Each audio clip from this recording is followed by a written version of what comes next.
नमस्कार, मैं हूं दिव्या। बिहारी न्यूज में आपका स्वागत है। खबरों की ओर बढ़ने से पहले एक नजर सुर्खियों पर।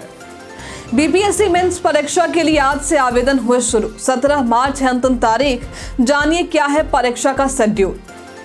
बिहार को बाढ़ से निजात दिलाने के लिए बड़ी मांग। नेपाल में बनना चाहिए हाई डैम ताकि हो सके अस्थायी समाधान।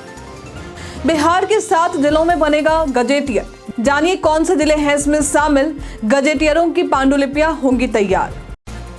बिहार के 4621 स्कूलों में एकीकृत विज्ञान और गणित लैब होंगे स्थापित। छात्र प्रैक्टिकली विज्ञान और गणित की ले पाएंगे समझ। छात्रों की रचनात्मकता में होगा सुधार। सौरभ गांगुली ने अपनी बायोपिक पर की बात। गांगुली की भूमिका में एक्टर राजकुमार राव आएंगे नजर। फिल्म के आने में लग सकता है 1 साल से ज्यादा का समय। चलिए अब शाम तक की बड़ी खबरों की ओर विस्तार से। बीपीएससी ने 17वीं की मेंस परीक्षा के लिए आज से आवेदन शुरू। बीपीएससी ने 17वीं बीपीएससी मुख्य परीक्षा का शेड्यूल जारी किया है। आज से अभ्यर्थी मुख्य परीक्षा के लिए आवेदन कर सकते हैं, जिसकी अंतिम तारीख 17 मार्च है। मुख्य परीक्षा 25 अप्रैल से 30 अप्रैल तक होगी, जिसमें 2 पालियों में विभिन्न विषयों की परीक्षा आयोजित होगी। 25 अप्रैल को सामान्य हिंदी और निबंध की परीक्षा होगी, जबकि 26 अप्रैल से 30 अप्रैल तक सामान्य अध्ययन और ऐच्छिक विषयों की परीक्षाएं आयोजित होंगी। इस बीच बीपीएससी की प्रारंभिक परीक्षा के दोबारा आयोजन की मांग को लेकर कई अभ्यर्थियों का आंदोलन जारी है। साइबर अपराधों से निपटने के लिए साइबर कमांडो का गठन। बिहार पुलिस ने साइबर अपराधों से निपटने के लिए साइबर कमांडो का गठन कर रही है। इसके तहत विशेष प्रशिक्षण देने के लिए पुलिस अधिकारियों का चयन किया जा रहा है। आर्थिक अपराध इकाई यानी ईओयू के कुछ अधिकारी और डीएसपी हैदराबाद की राष्ट्रीय पुलिस अकेडमी में प्रशिक्षण ले रहे हैं। केंद्रीय गृह मंत्रालय के निर्देश पर बिहार में 176 पुलिस अधिकारियों का चयन किया गया है। केंद्रीय गृह मंत्रालय के निर्देश पर बिहार में 176 पुलिस अधिकारियों का चयन किया जाएगा, जो साइबर अपराधों की रोकथाम करेंगे। राज्य में 4 नए साइबर थाने और 1 हाईटेक हेल्पलाइन नंबर 1930 की स्थापना की जाएगी। पटना, शेखपुरा, नालंदा, नवादा और जमुई को साइबर अपराध के हॉट स्पॉट के रूप में चिन्हित किया गया है। साथ ही बिहार पुलिस साइबर ठगी से बचाव के लिए जागरूकता अभियान चला रही है। आज पटना में प्रगति यात्रा के तहत सीएम नीतीश ने दी बड़ी सौगात। बिहार के मुख्यमंत्री नीतीश कुमार ने आज पटना में 3 महत्वपूर्ण परियोजनाओं का उद्घाटन किया। इनमें कदम कुआं का पहला आधुनिक वेंडिंग जोन, गांधी मैदान के पास फुट ओवर ब्रिज और शहर की पहली हाइड्रोलिक कार पार्किंग शामिल है। वेंडिंग जोन में 8 करोड़ रुपए की लागत से बना है, जिसमें 6 मंजिलें हैं और 200 वेंडर्स की दुकानें होंगी। गांधी मैदान के पास फुट ओवर ब्रिज का निर्माण 4 करोड़ रुपए में हुआ है, जिससे विद्यार्थियों और जनता को सुविधा मिलेगी। हाइड्रोलिक पार्किंग में 156 कारों की पार्किंग क्षमता है।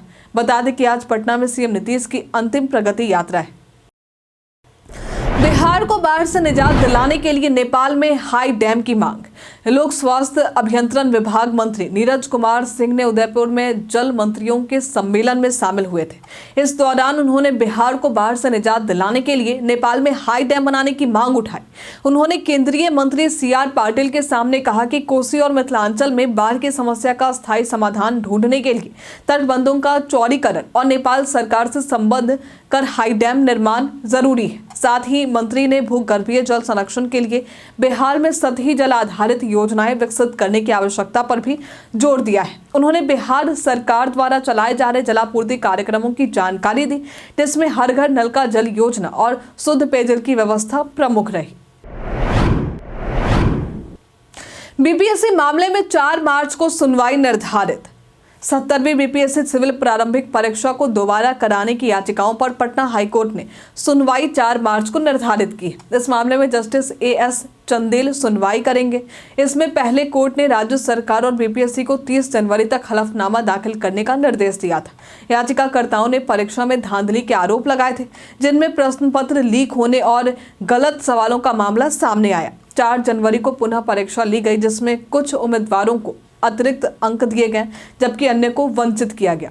अदालत ने सभी याचिकाओं पर एक साथ सुनवाई करने का आदेश दिया है और राज्य सरकार को काउंटर एफिडेविट दाखिल करने के निर्देश दिए हैं। बिहार के सीमांचल के 7 जिलों पूर्णिया, कटिहार, अररिया, किशनगंज, सहरसा, सुपौल और मधेपुरा में जिला गजेटियरों की पांडुलिपि तैयार की जाएगी। इन गजेटियरों से संबंधित जिलों की महत्वपूर्ण और ताजा जानकारी होगी, जिसका उद्देश्य शासन और प्रशासन के कामकाज को आसान बनाना है। इसके बाद गजेटियर की डिजिटल प्रति वेबसाइट पर आम लोगों के लिए उपलब्ध कराई जाएगी, जिससे छात्रों को भी फायदा होगा। इससे पहले इन जिलों के गजेटियरों की पांडुलिपि तैयार करने की कोशिश की गई थी, लेकिन तकनीकी कारणों से ये रद्द हो गई थी। अब राजस्व और भूमि सुधार विभाग ने इसे फिर से प्रकाशित करने का निर्णय लिया है और अगले 2 महीनों में पांडुलिपि तैयार करने की प्रक्रिया शुरू होगी। नेशनल सॉफ्टबॉल चैंपियनशिप के लिए बिहार की पुरुष टीम की घोषणा। महाराष्ट्र के अमरावती में 22 से 26 फरवरी तक आयोजित सीनियर नेशनल सॉफ्टबॉल चैंपियनशिप का आयोजन होने वाला है। इस चैंपियनशिप के लिए बिहार के पुरुष टीम की घोषणा की गई। इस दौरान बिहार सॉफ्टबॉल संघ से कई लोग मौजूद रहे, जिसमें महासचिव प्राची शर्मा, मुख्य संरक्षक अजय नारायण शर्मा, कोषाध्यक्ष पवन कुमार, पप्पू और रणधीर कुमार शामिल हैं। बिहार की सॉफ्टबॉल टीम में अंकित सिंह को कप्तान नियुक्त किया गया है। इसके अलावा टीम में सौरभ कुमार, प्रमोद कुमार, विष्णु कुमार रंजन, मोनू कुमार, संजीत कुमार, आदित्य कुमार यादव, उमंग कुमार सिंह, वसीम रजा, एस गौरव, आर्यन राज, अगस्त्य प्रताप, हर्ष राज, आदित्य कुमार और सुजल राज को भी शामिल किया गया है। 4621 स्कूलों में एकीकृत विज्ञान और गणित प्रयोगशाला होंगे स्थापित। बिहार में 4621 स्कूलों में एकीकृत विज्ञान और गणित प्रयोगशाला स्थापित किए जाएंगे, जिसमें छात्रों को व्यवहारिक तरीके से विज्ञान, गणित और स्टेम विषयों को सीखने का मौका मिलेगा। इन प्रयोगशालाओं में 50 से अधिक उपकरण होंगे, जिनमें विज्ञान के 46, गणित के 29 और स्टेम के 8 उपकरण शामिल हैं। बिहार शिक्षा परियोजना परिषद ने इन प्रयोगशालाओं के लिए 3 एजेंसियों का चयन किया है। सबसे ज्यादा स्कूलों में पूर्वी चंपारण और पटना जिले के स्कूल शामिल हैं। इन प्रयोगशाला से छात्रों को नवाचार, समस्या समाधान और रचनात्मकता में सुधार होगा। 24 फरवरी को पूर्णिया होते हुए भागलपुर जाएंगे पीएम मोदी। प्रधानमंत्री नरेंद्र मोदी 24 फरवरी को बिहार के भागलपुर दौरे पर आएंगे। वे पहले पूर्णिया एयरपोर्ट पर उतरेंगे और फिर हेलीकॉप्टर से भागलपुर जाएंगे। यहां पीएम मोदी किसानों के साथ संवाद कार्यक्रम में शामिल होंगे और बिहार की जनता को कई महत्वपूर्ण सौगातें देंगे। इस दौरे में प्रधानमंत्री देश भर के किसानों के लिए किसान सम्मान निधि की 19वीं किस्त जारी करेंगे और किसानों की समस्याओं पर चर्चा करेंगे। पीएम मोदी का ये दौरा बिहार विधानसभा चुनाव के लिए महत्वपूर्ण माना जा रहा है, जहां लाखों की भीड़ जुटने की उम्मीद है। मुख्यमंत्री नीतीश कुमार भी पीएम के साथ मंच पर होंगे। इस कार्यक्रम से एनडीए को राजनीतिक फायदा मिलने की संभावना है।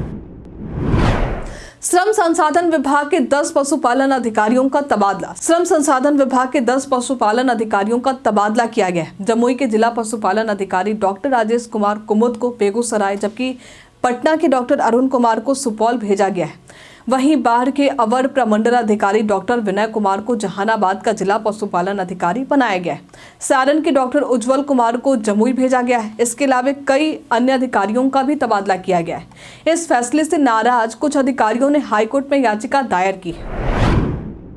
बिहार के गया में हवाला कारोबारी के यहाँ छापेमारी। बिहार के गया में पुलिस ने हवाला कारोबारी के यहाँ छापेमारी कर बड़ी कार्रवाई की। पुलिस ने 1,06,28,900 रुपए की रकम बरामद की। ये रकम राजस्थान के हवाला कारोबारी सुनील शर्मा के पास से मिली, जो किराए के मकान में रहकर अवैध हवाला कारोबार चला रहा था। पुलिस ने नोटों को गिनने के लिए काउंटिंग मशीन मंगवाई थी, क्योंकि रकम काफी बड़ी थी। सुनील शर्मा को गिरफ्तार कर उससे पूछताछ की जा रही है। शुरुआती जांच में ये पता चला है कि ये पैसा बिहार से दूसरे राज्यों में भेजा जा रहा था। पुलिस अब हवाला नेटवर्क से जुड़े अन्य लोगों की तलाश कर रही है और ये जांच भी कर रही है कि ये पैसा किस उद्देश्य से लाया गया था। दिल्ली की नई सरकार में बिहार के इस शख्स को मिला मंत्री पद। डॉक्टर पंकज सिंह को दिल्ली की नई सरकार में मंत्री पद मिला है। ये पेशे से डेंटिस्ट हैं और विकासपुरी निर्वाचन क्षेत्र में पहली बार विधायक चुने गए। डॉक्टर पंकज दिल्ली नगर निगम में पार्षद भी रह चुके हैं। डॉक्टर पंकज सिंह का संबंध बिहार से। वे बक्सर जिले के धरौली गांव के निवासी हैं और उनके पिता राजमोहन सिंह दिल्ली नगर निगम में अपर आयुक्त थे। पंकज को स्वास्थ्य, परिवहन और सूचना तकनीकी मंत्रालय की जिम्मेदारी दी गई। उनके मंत्री बनने पर बक्सर में खुशी का माहौल है। भाजपा ने भी उनकी मंत्री बनने पर खुशी जताई और उनके योगदान की सराहना की।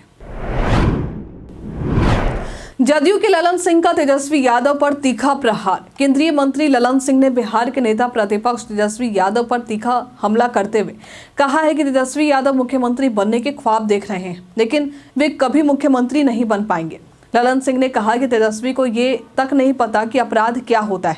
और आंकड़े जारी करने से कुछ नहीं होता। उन्होंने तेजस्वी को सलाह दी कि उन्हें पहले अनुभव और ज्ञान प्राप्त करना चाहिए। साथ ही उन्होंने तेजस्वी को लेकर यह भी कहा कि सपना देखना कोई बुरी बात नहीं है, इसलिए तेजस्वी को भी सपने देखने दीजिए। महाकुंभ से लौट रहे पप्पू यादव के रिश्तेदार की सड़क हादसे में मौत। यूपी के गाजीपुर जिले के बिडनी थाना क्षेत्र में आज सुबह एक बड़ा हादसा हुआ। प्रयागराज से महाकुंभ स्नान कर लौट रहे श्रद्धालुओं के साथ ये हादसा हुआ है। दरअसल car Varanasi Gorakhpur four lane highway पर खड़ी ट्रेलर से टकरा गई थी, जिससे कार में सवार 4 लोगों की मौत हो गई। मृतकों में सांसद पप्पू यादव के रिश्तेदार डॉक्टर सोनी यादव, गायत्री देवी, विपिन मंडल और चालक सलाउद्दीन शामिल हैं। दुर्घटना में दीपक झा गंभीर रूप से घायल हो गए। प्रारंभिक जांच में ये सामने आया है कि चालक को झपकी आई थी, जिसके बाद दीपक झा ने गाड़ी चलानी शुरू की, लेकिन तेज रफ्तार में गाड़ी अनियंत्रित हो गई थी। पुलिस ने शवों को पोस्टमार्टम के लिए भेजा और मामले की जांच शुरू कर दी।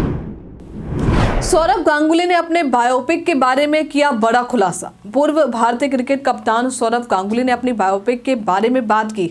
इस दौरान उन्होंने बताया कि बॉलीवुड अभिनेता राजकुमार राव फिल्म में उनकी भूमिका निभाएंगे। गांगुली ने कहा है कि उन्होंने सुना है कि राजकुमार राव इस भूमिका को निभाएंगे, लेकिन तारीखों की समस्या के कारण फिल्म को आने में 1 साल से ज्यादा का समय लग सकता है। गांगुली ने 113 टेस्ट और 311 वनडे मैचों में भारत के लिए 18,575 रन बनाए। 2008 में क्रिकेट से संन्यास लेने के बाद ये बीसीसीआई के अध्यक्ष बने। हाल ही में उनका कार एक्सीडेंट हो गया था जब वे दुर्गापुर एक्सप्रेसवे से वर्धमान जा रहे थे, लेकिन वे बाल बाल बच गए और किसी को चोट नहीं आई। बीते दिन हमारे द्वारा पूछे गए सवाल का आप लोगों में से बहुत सारे लोगों ने अपना जवाब हमें हमारे कमेंट सेक्शन बॉक्स में लिख कर दिया है।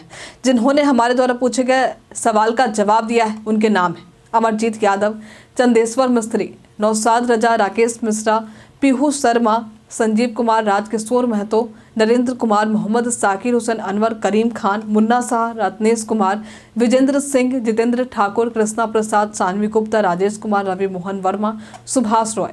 इसी के साथ बढ़ते हैं आज के सवाल की ओर। तो आज का सवाल है, आपके पसंदीदा क्रिकेटर कौन है जिनकी बायोपिक देखना या जानना आप पसंद करेंगे? आप अपना जवाब हमें कमेंट में लिखकर जरूर बताइए। आज के लिए फिलहाल इतना ही। बिहार के तमाम खबरों के साथ बने रहने के लिए देखते रहे बिहारी न्यूज। और साथ ही अगर आप यूट्यूब से देख रहे हैं तो चैनल को लाइक करना और सब्सक्राइब करना। अगर आप फेसबुक से देख रहे हैं तो पेज को फॉलो करना ना भूलें। धन्यवाद।